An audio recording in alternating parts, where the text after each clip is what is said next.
बिस्मिल्लाहिर्रहमानिर्रहीम। अस्सलामुअलैकुम व्यूअर्स, मैं हूं ज़रिश और आप देख रहे हैं ज़रिश फूड सीक्रेट्स। आज की वीडियो में मैं आपको बेसन की कड़ी बनाना सिखाऊंगी। उसके लिए हमें 1 कप बेसन चाहिए होगा, दही चाहिए होगी, 1 अदद कटा हुआ प्याज चाहिए होगा, हरी मिर्च चाहिए होगी, लाल टमाटर चाहिए होगा, हरा धनिया चाहिए होगा, लाल मिर्च का पाउडर चाहिए होगा, हमें हल्दी चाहिए होगी, नमक चाहिए होगा, गरम मसाला, सूखा धनिया, कसूरी मेथी और कुकिंग ऑयल चाहिए होगा। तो चलिए आज की रेसिपी बनाना शुरू करते हैं। पतीले में हमने दही और पानी ऐड किया, उसमें हमने बेसन ऐड कर दिया और इसको अच्छे से मिक्स करेंगे ताकि कोई गुठली ना रहे।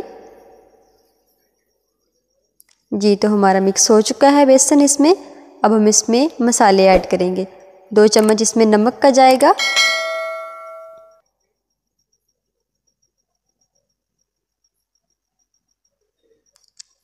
3 चम्मच इसमें हम लाल मिर्च का पाउडर ऐड कर देंगे,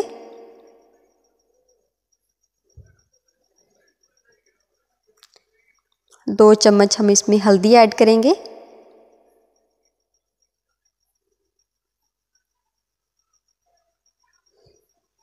अब अच्छे से इसको मिक्स कर लेंगे। इसमें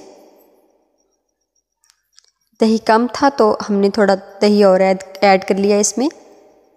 अब हम प्याज लेंगे जो कटे हुए थे, हरी मिर्च डालेंगे,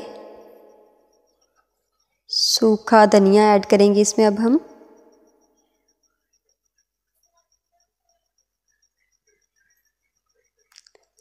और अच्छे से इसको पीस लेंगे।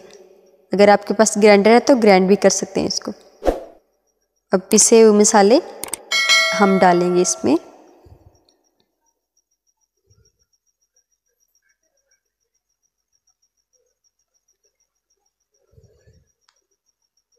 अब इसे आधे घंटे के लिए पकाएंगे और जब ये पक जाए तो अब इसमें हम कसूरी मेथी डालेंगे,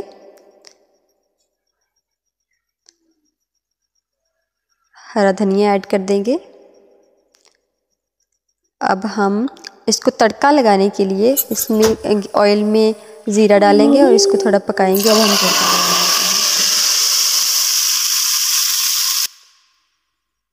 जी, तो हमारा तड़का लग चुका है। अगर पकोड़े बना के इसमें ऐड कर दें तो बहुत अच्छी बात है। तो आज की रेसिपी हमारी बन चुकी है। अगर आपको पसंद आई हो तो लाइक और सब्सक्राइब करें। शुक्रिया।